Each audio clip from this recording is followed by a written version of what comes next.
ሰላም ጤና ይስጥልን ተመልካቾቻችን ከአንከር ሚዲያ ዝግጅት ክፍል ያክብሮ ሰላምታችንን እናቀርባለን። የዕለቱን ዜናዎች ከዘውትር ተሳታፊያችን ጋር በመሆን ወደ እናንተ እናደርሳለን። አብራችሁ እንድትቆዩ ግብዣችን ነው። መልካም ጊዜ። ተመልካቾቻችን አሁን የደረሰን ዜና አለ። የአብይ አህመድ የደህንነት ምክር ቤት ኤርትራን በተመለከተ ከቀናት በፊት አስቸኳይ ስብሰባ መቀመጡ ተገለጸ። የደህንነት ምክር ቤቱ ኤርትራ ከያዘቻቸው የትግራይ መሬቶች እንድትለቅ ማድረግ ላይ ውሳኔ ማስተላለፉንም ለማወቅ ተችሏል። ፌዴራል መንግስቱ የተያዙትን አካባቢዎች እንዲያስለቅቅና የተፈናቀሉ የትግራይ ተወላጆችን ወደ ቦታቸው እንዲመለሱ እንዲያደርግ በትግራይ ጊዜያዊ አስተዳደር በኩል ጥያቄ መቅረቡን መነሻ አድርጎ ተወያይቷል የተባለው የአብይ አህመድ የደህንነት ምክር ቤት ኤርትራ ከያዘቻቸው ቦታዎች የማትለቅ ከሆነ በወታደራዊ ኦፕሬሽን ቦታዎቹን ለመቆጣጠር ውሳኔ ማስተላለፉን በደረሰን መረጃ ላይ ተመልክቷል። ይህ ውሳኔ ሁለቱን ሀገራት ወደ ጦርነት ሊያስገባቸው እንደሚችል የጠቀሱት የአንከር ሚዲያ ምንጮች በቀጥታ በመከላከያ ሰራዊቱ ይሁን ባስታጠቃቸውና ባደራጃቸው የኤርትራ ተቃዋሚ ኃይሎች ወታደራዊ ኦፕሬሽኑ በማን እንደሚከናወን ለጊዜው በግልጽ የታወቀ ነገር የለም። የአብይ አህመድ አገዛዝ የኤርትራ ባለሀብቶችን በማሰባሰብ የአቶ ኢሳያስ አፈወርቂን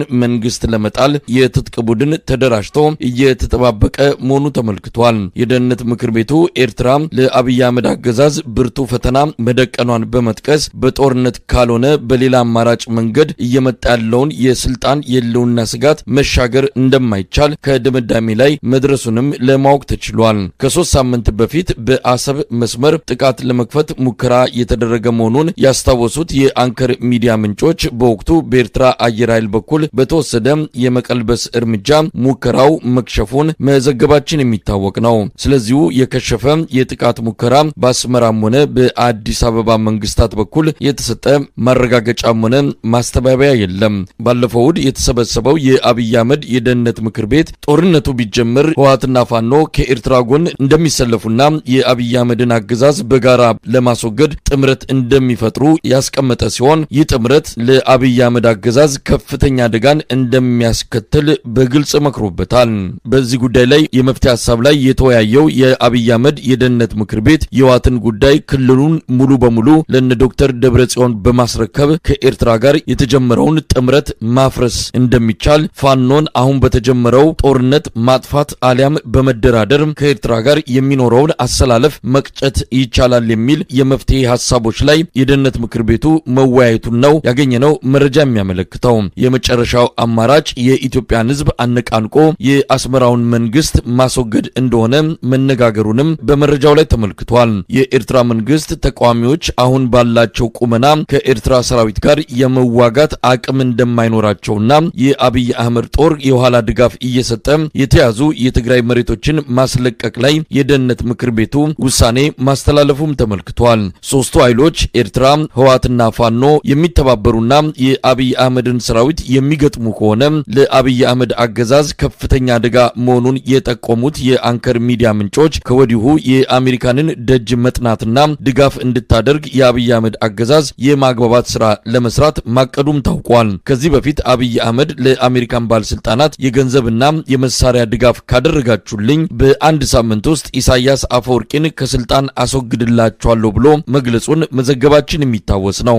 አብይ አህመድ በአዲስ አበባ በአንድ የባለሀብቶች መድረክ ላይ ተገኝቶ ኢሳያስ አፈወርቂ ፋኖንና ኦነግን አደራጅቶ ከስልጣን ሊያስወግደኝ ነው የሚል ስጋቱን በግልጽ መናገሩም በወቅቱ መዘገባችን ይታወሳል። ሁለቱ መንግስታት የኖቤል የሰላም ሽልማት ለአብይ አህመድ እንዲሰጥ ካደረገው ግንኙነታቸው በ2 ዓመት ውስጥ እየሻከረ መጥቶ አሁን ላይ ይፋ ባልወጣም ከፍተኛ ፍጥጫ ውስጥ እንደሚገኙ ይነገራል። በሁለቱ ሀገራት መሃል የተጀመረው የአውሮፕላን መስመር መታገድና ባለፈው ሳምንትም የስልክ አገልግሎት እንዲቋረጥ መደረጉ ወደ ለየለት ፍጥጫ እያመሩ ለመሆናቸው ማረጋገጫዎች ተደርገው ተወስደዋል። አስመራ የካይሮንና የሞቃዲሾ መሪዎችን ጠርታ የመከረችበት የባለፈው ሳምንት የአንድ ቀን ስብሰባም ለአብይ አህመድ አገዛዝ ብርቱ ስጋት እንደፈጠረበትም ይነገራል።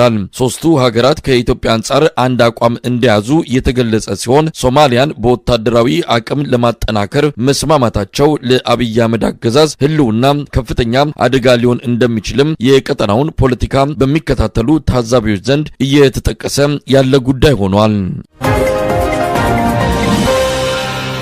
የአብይ አህመድ አገዛዝ በፋኖ ኃይሎች ላይ መጠነ ሰፊ ጥቃትን ለመክፈት መዘጋጀቱ ታወቀ። የኢትዮጵያ አየር መንገድ አውሮፕላኖችና የመከላከያ አንቶኖቮች ሰሞኑን ሰራዊት ወደ ባህር ዳር ሲያጓጉዙ መቆየታቸውን ያገኘነው መረጃ ያመለክታል። በባህር ዳር ሲደረግ የነበረውና ስለዚሁ መጠነ ሰፊ ጥቃት ሲመካከር የቆየው የአብይ አህመድ የጸጥታ መዋቅር ስብሰባ በመላው አማራ የፋኖ ኃይሎችን ለመደምሰስና የብልጽግና መዋቅርን መልሶ ለመትከል በመወሰን መጠናቀቁ ተሰምቷል። እስከ ትላንትና ዕለት በየዕለቱ ከ20 በላይ በረራዎች ወደ ባህር ዳር መደረጋቸውና ሰራዊት ማራገፋቸው ያገኘነው መረጃ ያመለክታል።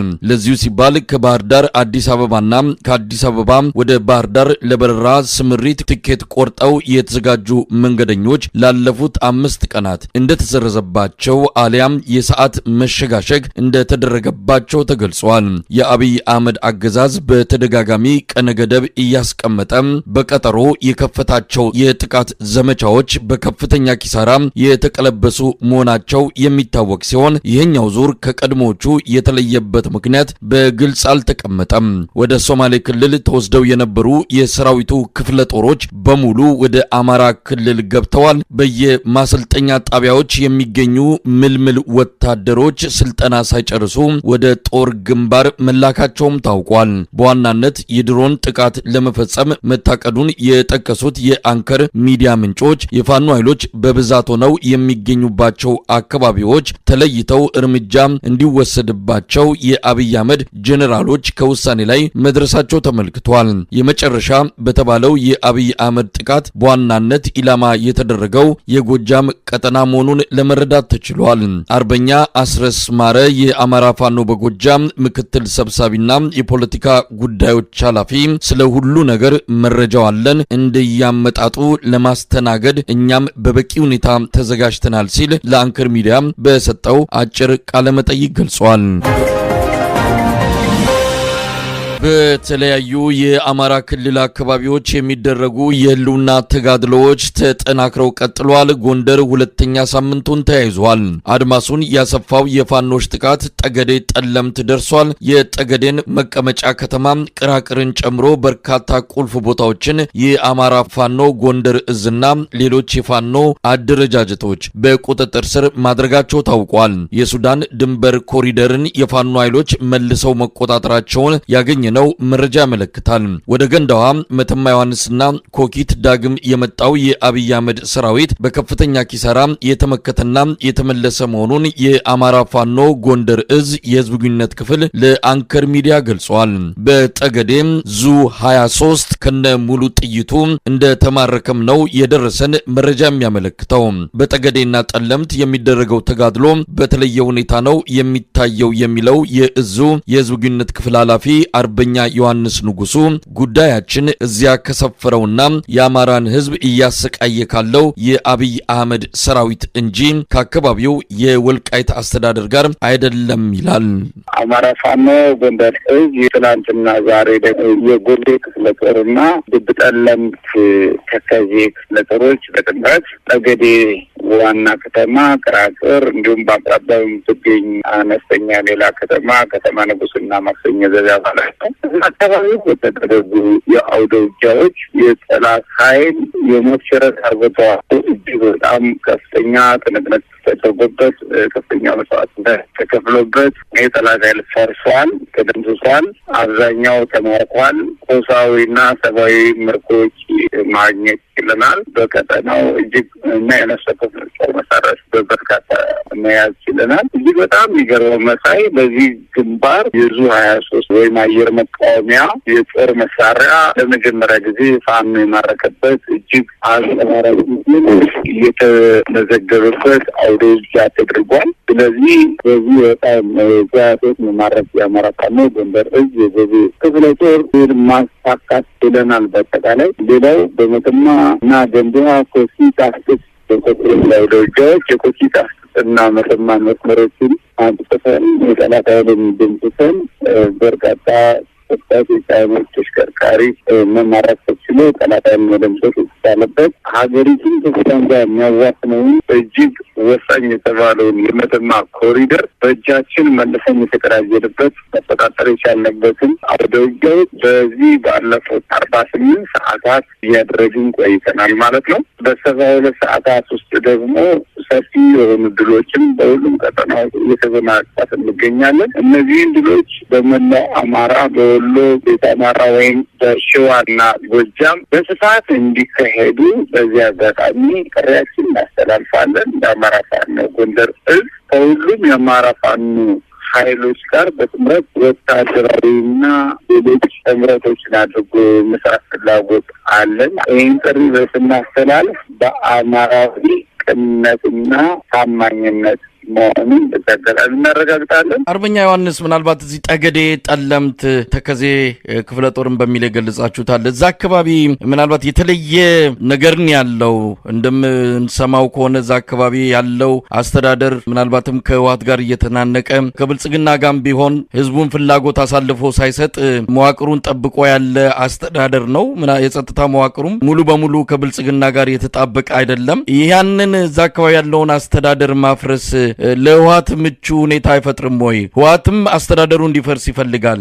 ፋኖችም ይህንን አሁን ያለውን በእርግጥ በብልጽግና በኩልም ድጋፍ የተወሰነ ቢኖረውም ግን በዋናነት የወልቃይት ጠገዴ ጠለምትን ፍላጎት ከዳር ለማድረስ የሚንቀሳቀሰውን አስተዳደር ማፍረስ ምን ያህል የሚያዋጣ ነው ብላችሁ ታምናላችሁ? መሳይ በዚህ ቀጠና የምናደርጋቸው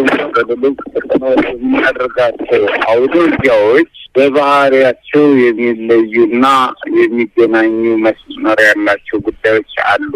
የዚህ ላይ የሀሳብ ስርዓት ያስፈልጋል። የሀሳብ ስርዓቱን በአማራ ፋኖ ጎንደር በኩል በግልጽ ለማስቀመጥ እንሞክራለን። እኛ የምንዋጋው ለአማራ ህዝብ፣ ለወልቃይትም፣ ለራያም፣ ለጠለምትም፣ ለጎንደርም፣ ለጎጃምም፣ አጠቃላይ ለወሎ፣ ለሸዋ የህልውና ስጋት ከሆነው ስርዓት ጋር እየተዋጋን ነው። እሱን የማፍረስ እሱን የመደምሰስ ስራ ጠላት በተገኘበት ቦታ ሙሉ እናደርጋለን። ሁለተኛ ጠላት በመጣበት አቅጣጫ እንከላከላለን፣ እናጠቃለንም እንከላከላለን። ስለዚህ አሁን እያደረግናቸው ያሉ ውጊያዎች የአካባቢው መስተዳድርን የማፍረስ ሳይሆን በአካባቢው የመሸገውን የብልጽግና የብርሃኑ ጁላ ወታደር ነው እየመታን ያለ ነው። የብርሃኑ ጁላ ወታደር የአማራ ህዝብ እየጨፈጨፈ እንደሆነ፣ የአማራን ህዝብ እየጨረሰ እንደሆነ ደግሞ አጠቃላይ አማራውያን በሙሉ የተማመኑበትና ፋኖ ይህን እርምጃ እንዲወስድ አደራ ሰጥተው በሰልፍም በሰይፍም ቆመና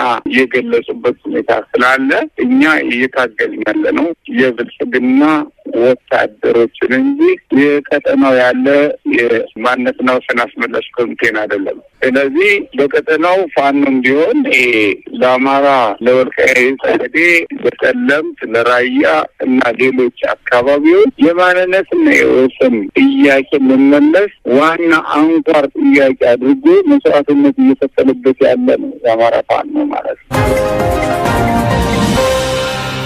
አብይ አህመድ አገዛዝ የሚደገፈው ብርጌድ ንሓመዱ የተሰኘው የኤርትራን መንግስት በኃይል ለመጣል እንደሚፈልግ የሚገልጸው ቡድን በኢትዮጵያ ጽህፈት ቤት መክፈቱንና በቅርቡ ወታደራዊ ማዕከሎችን እንደሚያቋቁም ገለጸ።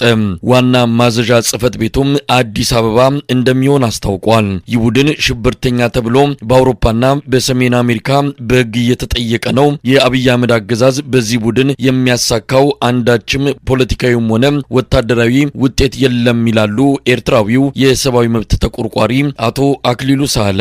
የአብይ አህመድ አገዛዝ በአፋር ቀጠና አንዳንድ ወታደራዊ እንቅስቃሴዎችን እያደረገ መሆኑን ያኮረፉ የህወሓት ታጣቂዎችንና በርካታ የብልጽግና ወታደሮችን በአፋር ውስጥ መሳሪያ አስታጥቆ በብርጌድ ንሓመዱ ስም የኤርትራን መንግስት ለመውጋት እየተዘጋጀ ነው የሚለውን መረጃ በተመለከተ አቶ አክሊሉ ሲመልሱ አብይ አህመድ ወደ ኤርትራ ፊቱን የሚያዞር ከሆነ በቅድሚያ ከህወሓትና ከፋኖ ጋር ጨርሶ እንጂ በቀጥታ ወደ ኤርትራ አይተኩስም በማለት ነው።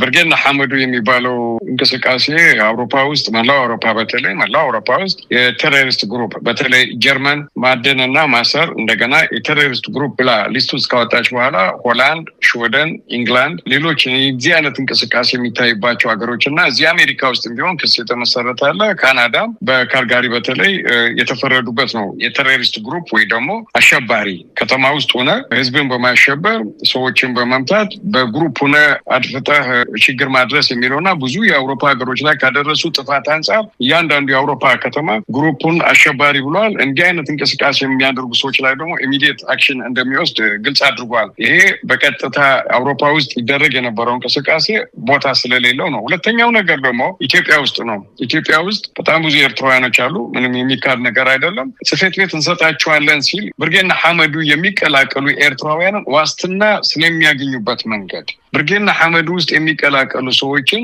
ኢትዮጵያ ውስጥ ማለት ነው ዋስትና የመኖር የመስራት ነፃውን የመንቀሳቀስ ብርጌድ ሐመዱ ውስጥ ካልተቀላቀልክ ግን የመታሰር የመባረር ሌላ እንግልት ይደርስባል። ከዚህ በፊት ይደርስ እንደነበረው ማለት ነው። ስለዚህ የብርጌድ ሐመዱ የሚባለውን እንቅስቃሴ ወይ ደግሞ ግሩፕ ወይ ደግሞ አንጃ ወደ ጎን ትተን የአብይ አህመድ ወይ ደግሞ የብልጽግና ፓርቲ መንግስት ግን